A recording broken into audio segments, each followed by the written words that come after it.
வணக்கம். இன்று தக்காளி பருப்பு ரசம் செய்முறையை பார்க்கலாம்.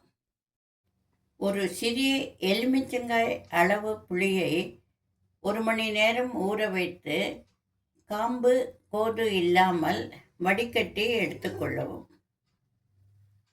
இந்த புளி கரைசலில் 1 ஸ்பூன் சாம்பார் பொடி, தேவையான அளவு உப்பு, நறுக்கி வைத்த தக்காளி, பெருங்காயம் போடவும்.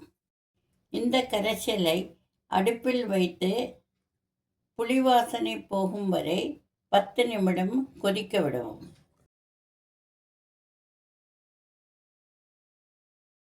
ரசத்தில் பச்சை வாசனை போய்விட்டது. இதில் துவரம் பருப்பு கரைசலை கலக்கவும். ரசம் கொதிக்க ஆரம்பித்து விட்டது. இதில் கொத்தமல்லியை போடவும். சுவை கூடுவதற்கு சிறிது மிளகு ஜீரா பொடியை கலக்கவும். ஒரு இழுப்ப கரண்டியை அடுப்பில் போட்டு 1/2 ஸ்பூன் நெய் விட்டு காய்ந்த பின் 1/2 ஸ்பூன் கடுகு போடவும்.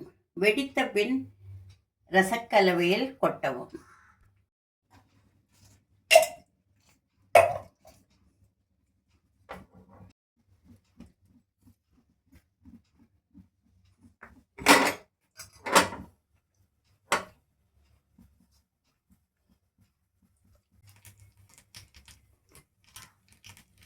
கடுகு வெடிக்க ஆரம்பித்து விட்டது. ரசத்தில் கொட்டுவதற்கு தயார்.